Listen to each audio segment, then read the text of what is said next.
Yes, Mulle, jeg skal lige lukkes op her. Og jeg fik jo skæld ud sidste gang af flere lyttere online. Den nytte dragten gjorde, nu når man ikke brugte hjælpen, og det er jo selvfølgelig rigtigt. Så, ja.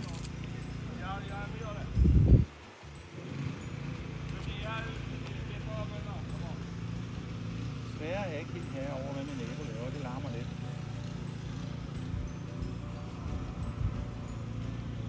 Så.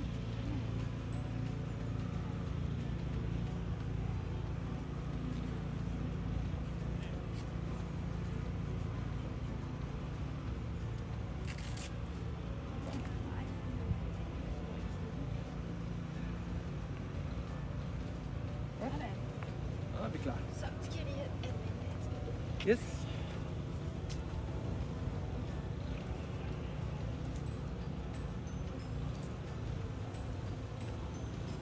Skal vi se, hvad vi gør. Så er vi den herovre. Sætter vi kassen her. Okay. Ja. Så.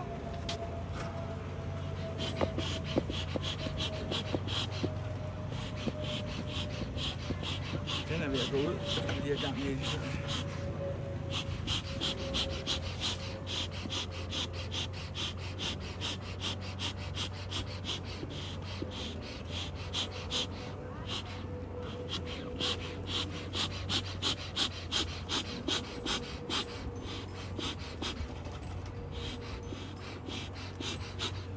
Vi sætter den bare dernede.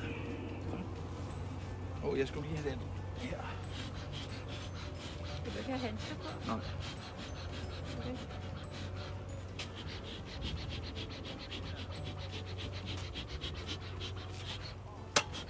Så nu står den der klar.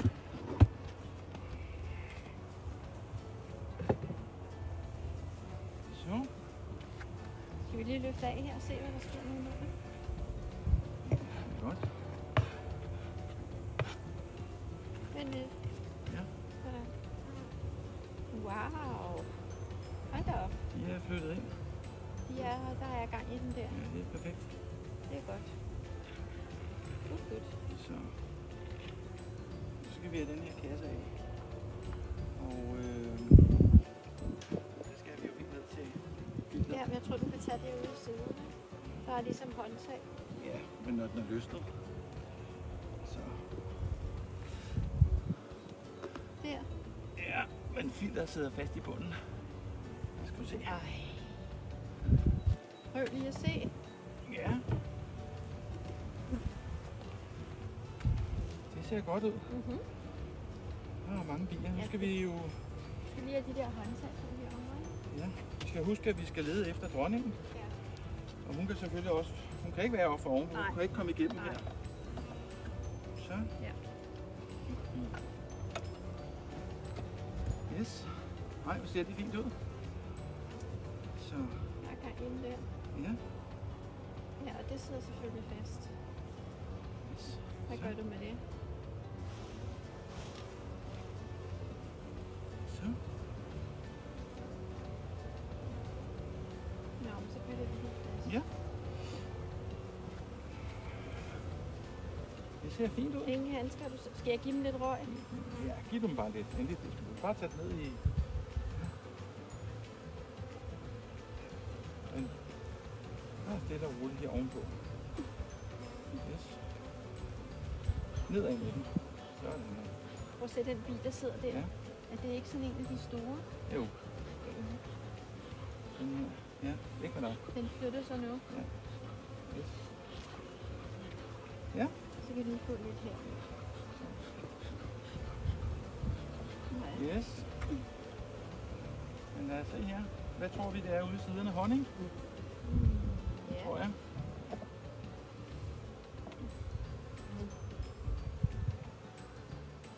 Den er i hvert fald tung, skal jeg lige sige. Prøv lige at se her, hvor fint. Ja, Ja. den er fuldstændig trukket ud. Det er ikke mere end, 3 år siden, at vi gav dem det, der hedder en foundation. Man kan se. Ja. Super fin ramme og honning.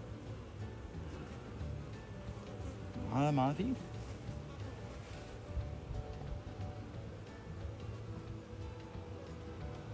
Kan du dufte honningen? Kan du dufte honningen? Ja, det kan jeg.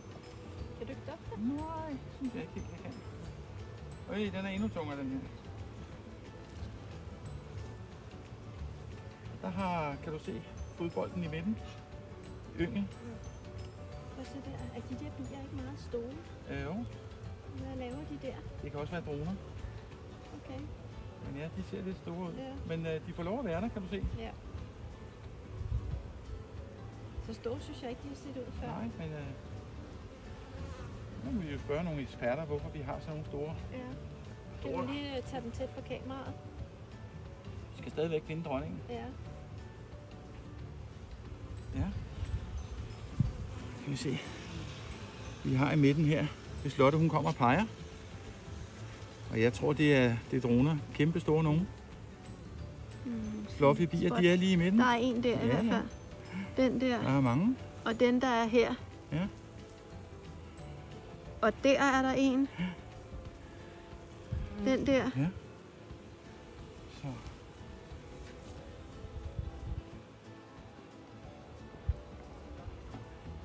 Ja. Mange stadigvæk at finde dronning. Nu vil ikke håbe, hun gemmer sig ligesom sidst. Nej.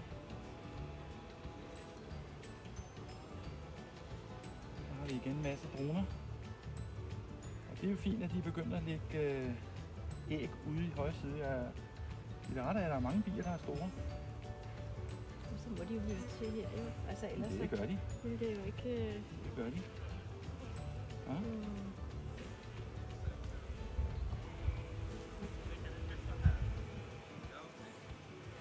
Du går bagom her, Lotte, og så kommer herover og kigger.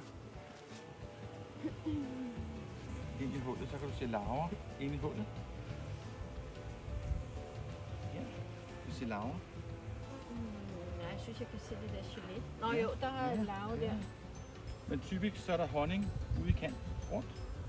Og så er der droner, og så er der æg indimellem, Det ser ud som, der er masser og af... her kan du se, det er droner. Det der er her, de er større Ja. pupperne end dem der er her. Så det her, det bliver til hanner. Større bier, siger sig selv. Ja. Ja, ikke? Ja. Roligt.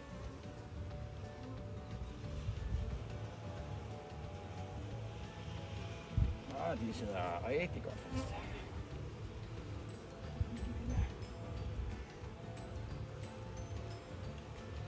Sådan en lille klemme. Så vi kan finde dronning. Den vejer ikke så meget, den her. Ikke Den så er fuld tung. af honning. Nej, Prøv at se hernede. ja, men ikke særlig meget honning faktisk, fordi den vejer ikke nær så meget som de andre.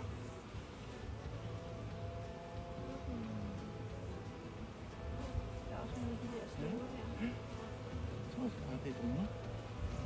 De er større end de andre. Ja.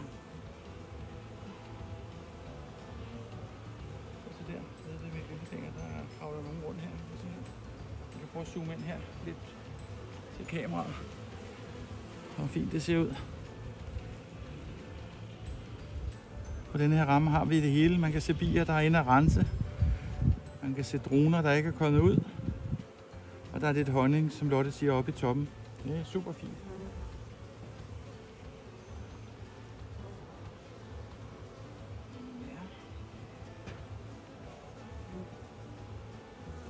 Jeg kan godt få lidt røg her, Basse.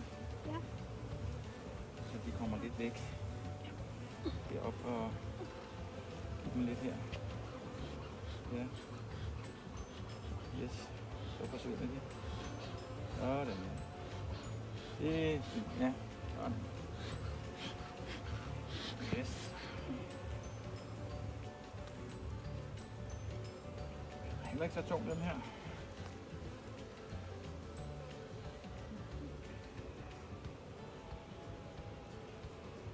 Der faldt vi noget af. Ja. Vi er i gang med at bygge noget nyt. Hov, der er hun. Har du set Den er dronningen? lige der. Ja, og så lad os lige vise og se af dronningen. Lotte sagde, hun var hernede på rammen. På neden. Kan du gå over bagpå og vise, hvor hun kravler? Hun er lige der. Oh yes, Præcis. så fint. Ja. Og nu, ja okay, yes. Hun er god til at gemme sig. Nu kan man ikke se hende. Hvor blev hun af? Ikke så. Hun var der længe. Hun er der. Nå, du venter lidt om.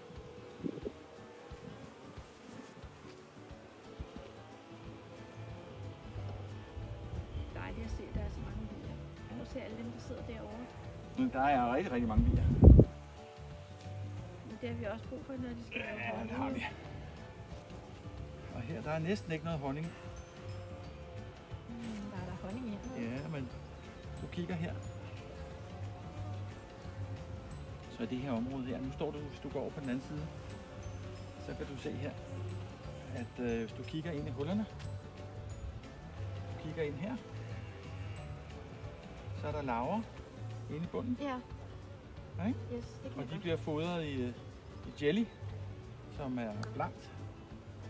Der bliver nøset en masse bier. Det er godt. fint. Det er super fint.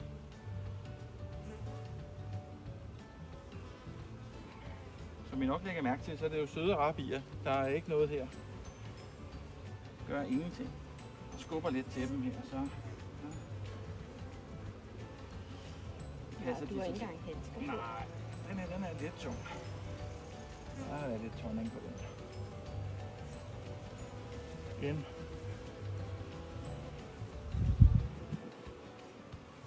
Der er ikke så mange store bier her, Lotte. Der er for få, men det er altså dronerne. Tror mig. Tilbygget det der. Ja. Det er da bare dejligt. Ja. Godt at se. Er det dronerne, der bygger af voksen? Dronerne har kun et formål, og det er at parre sig med en dronning. Så det er damerne, der laver alt Det arbejde? er damerne, der laver alt arbejde. De henter honning Ja, de laver det hele. og laver voks. Kan I lige forsvinde lidt her, I to? Ja. Og hvem Jeg vil få- fodrer så bierne? Ja, Pas generet. nu på dine fingre. Ja, ja.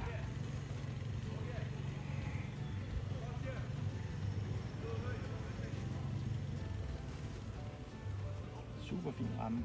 Hold da op. Er den tung? Ja, det er den. Super, super fin. Hvad har vi her? Nu synes jeg kan høre, at de lyder lidt anderledes. Herinde kan du se, at de gemmer gelé derinde. Ja. Det er ikke en af vores, der kommer der. Og det er en veps. Den kan du give lidt over. Ja, for jeg kan høre, det er en anden Ja, der kommer en anden summe. Jeg tror, vi har en veps i nærheden. Så. De er lige her. Og giver lidt røg her. Så forsvinder både veps og... Ja, den går ud. Giv den langsomt mange bump. Ja, så... Bare ind over her. Der er lidt rundt. Der er det. Der var ikke noget rød.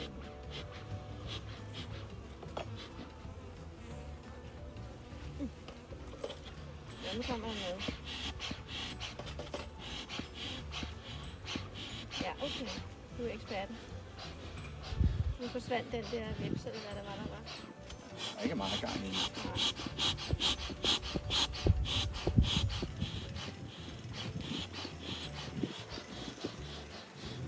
Ja. Det virker ikke helt der. Ja. Jeg tror, jeg må klage til optænderne. Ja, det er der selv. Kender vi ham? Ja. Det er dig. Ja.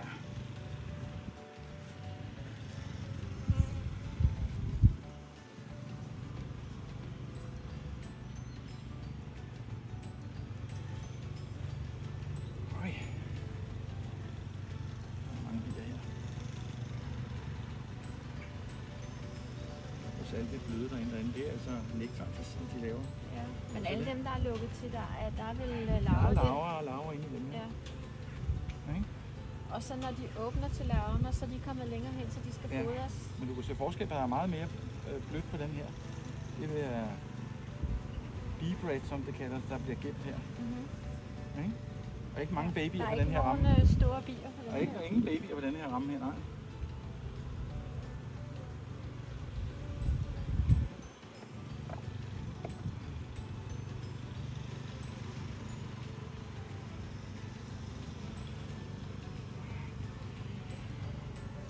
Der er lidt honning på den her. Den er også lidt tungere. Nej, det er Masser. noget meget honning. Ja. Altså. Ja da. Den er meget våd, den her. Det er honningstår. Og jeg glæder mig sådan til at smage det på et tidspunkt. Ja, det bliver godt at smage.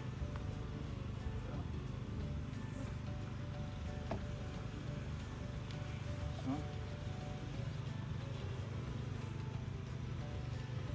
Skubber vi den langsomt sammen, så flytter de sig.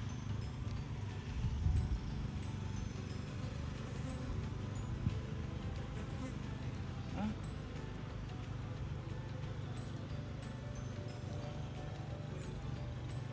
Det er heller ikke en af vores bier, jeg kan høre. Det er en større bi. Ja. Skal den lige have lidt røg? Den er væk eller hvad? De kan næsten ikke sidde sammen, de her rammer her, Lotte. Her kommer du med den der. Det var rigtig meget.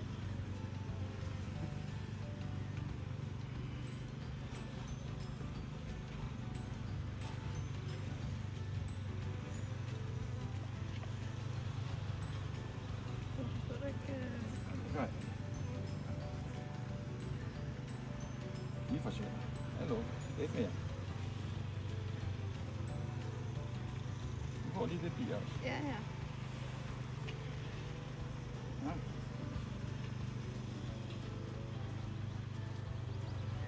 Ja, det er ikke helt tilfreds med, at du har taget deres voks. Nej, nej.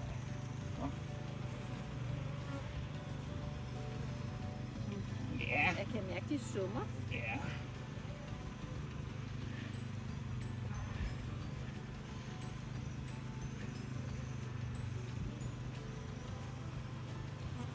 Så.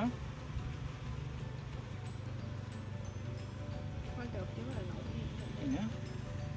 Jeg gider ikke gøre noget ved resten. Nej, det er for mange bier. Ja, det er fint. Så I to, så må I godt smutte.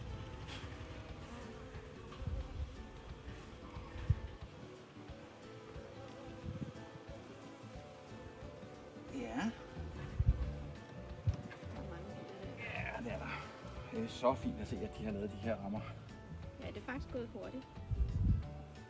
Det vil være en fordel i den nye kube. Så, lille ven, kan du så se og smutte?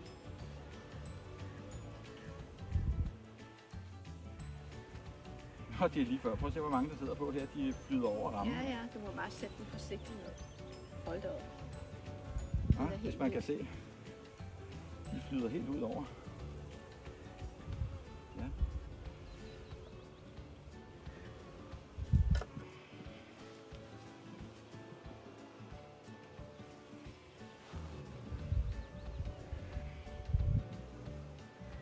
Det er nok, vi er nødt til at give den noget røg, så får vi ned. Ja, ja. Det gør vi.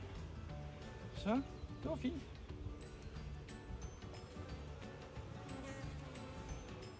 Ja. Ja. Værsgo. Ja, ja. Ja. Yes.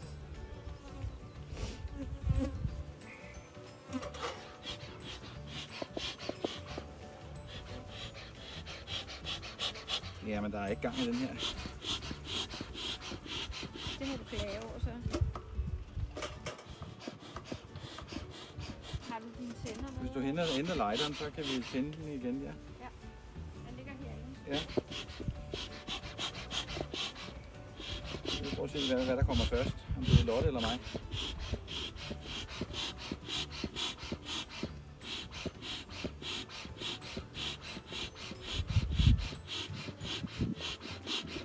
Ej, den er gået ud.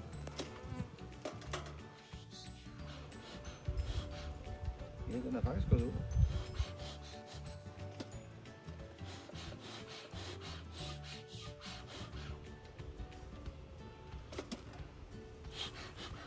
Ja, sådan ser vores bier ud i dag.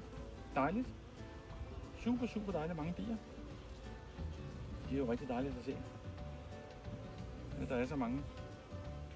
Og det er præcis dagen i dag, 1 år siden, at de flyttede ind. Så det synes jeg faktisk er ganske flot klaret. Så det her, det er hvad man kan lave på et år. At få faktisk en hel bikube op at køre. Det er meget flot, synes jeg. Altså, den lå helt øverst på hylden, så Ja, det er jo lidt ikke så men nemt den- at komme derop. Den ligger så små piger ikke kan nå den.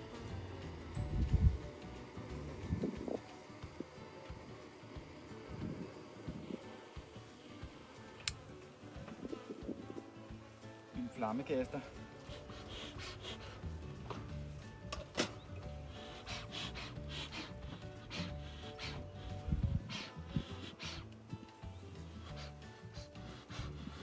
Ja, nu virker det til det.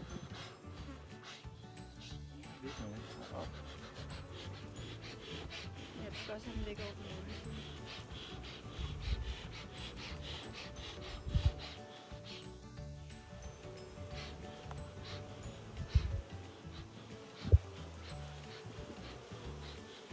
Ja, de kan ikke lide overhånd, det er helt sikkert. Hov, der var en af de store. Hvad er det for dig? Så kan du lægge gitteret på her. Skævt, bare skævt på. Læg det på, og så drej det rundt. Yes, sådan. Så, det er da roligt. Ja, de flytter sig. Yes.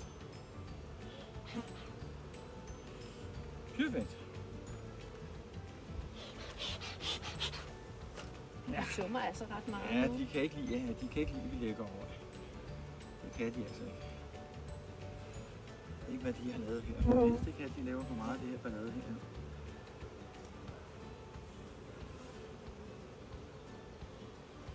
Det kan jeg nok ikke undgå.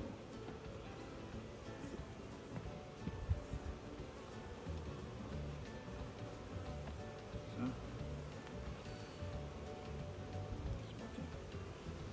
Ja, så skal vi bare have kassen ovenpå. Måske, jeg tænker, at vi faktisk også lige kigger på kassen. Nu er du Nu nødt lige til smukker den lidt. at give dem lidt røg igen. så kommer jeg med kassen. Og der har vi jo selvfølgelig også bier i. Tænker jeg. Ja, ikke så tæt på, bare lidt væk, og så i vindretningen, ja.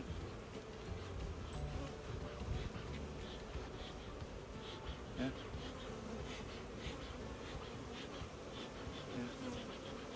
Ja. Ja.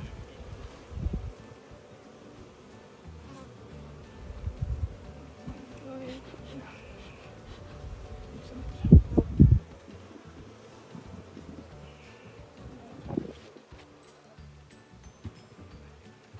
Ja, det er omkring.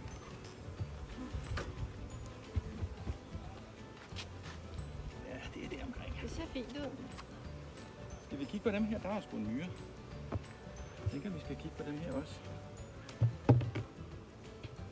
Der er mange heroppe. Ja, Og vil du tage dem op også? det er vi da nødt til. Prøv at se, hvad de laver hernede. Okay. Ja. Så, Ja. jeg tænker, det fungerer på samme måde. Og se, hvad de har gang i. Den her har de ikke lavet noget på nu. Ikke det, der ligner. Nej. Så den sætter vi herned. Pas på, der sidder nogle bier der. Ja, jeg kan se det så. Det er bare for at se, om de er i gang med at lave voks på. Nu kan jeg ikke finde min lomme. Der. Ja, men det er mest bier lige Ja. der. Nej. De er bare på besøg, tror jeg. Det kan være, vi skal vise... Det summer i hvert fald godt, skal vi lige så sige. Jo, de har sgu ved at trække det ud her. Jeg kan se på, den har skiftet farve nede i bunden. Nå, Okay. Jeg kan se, de tager den i midten. Jeg tror, der sker mere. der mest på er den i midten. nok mere gang i det, og de sidder alle sammen. Ja.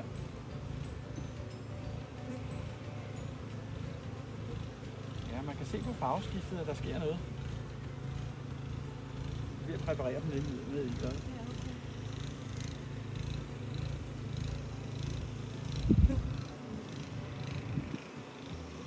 Den er faktisk tør. Den kan jeg mærke på vægten, der sker noget her.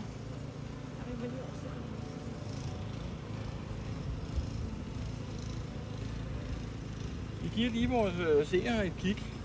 Det er jo så de rammer her, vores flow-rammer, som vi forventer. Jeg ved ikke, om man kan se på kameraet, men den nederste halvdel, den har en mørkere farve end den for oven, så de er altså ved at fylde det her med voks.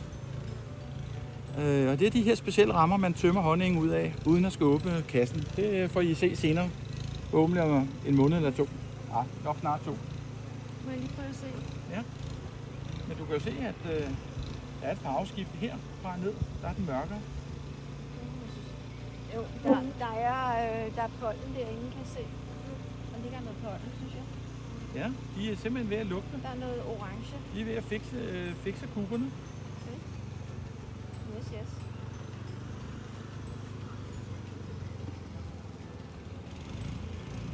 Så sker der mindre på den her, det er jo klart. Men de er altså i gang.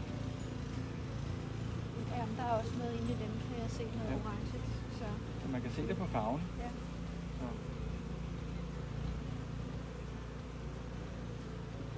Øj, hvor det summer. Der er en bil, der kravler på Ja, det har jeg set.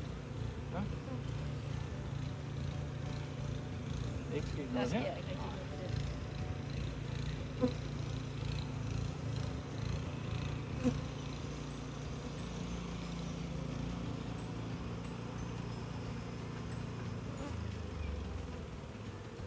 Ja, men de er gået i gang. Det var da dejligt at se. Så, prøv lige væk, jeg skal til her. Ja, det er altså dem, der får så. Ja. Så. Jeg skubber vi dem til hinanden, ikke? Det sidder tæt. Så. That's it. Så kan du komme med låget. Så lægger vi låg på. Og så, det var dagens inspiration, som jeg sagde lige før. Præcis et år. Ja. Start med at lægge den skævt. Ja, bare sådan der, ja. Så kører du den hen. Ja. Så når de at slippe af. Sådan, ja. Yes. Ja.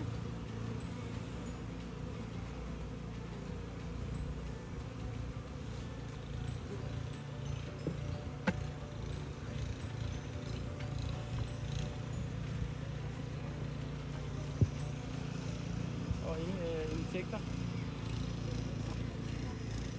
Vi tjekker altid, om der er edderkopper og ørnsfister og alt muligt andet, inden at vi lægger låg på. Så. Ja. Jamen, hvad kan vi sige? Boller for kobær? Ulle? Nej, der er gang i den, og denne her gang, så gemte dronningen sig ikke. Ja. Det gjorde hun ikke. Det så fint ud i dag.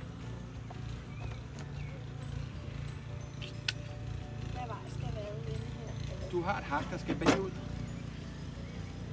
Så det her skal bagud? Ja, fordi så passer det med den her lidt. Den sætter sig lidt fast i min olie. Jeg har givet det længere mod mig, ja. Det var meget helt rigtigt. Sådan. Godt. Ja. Så er det done.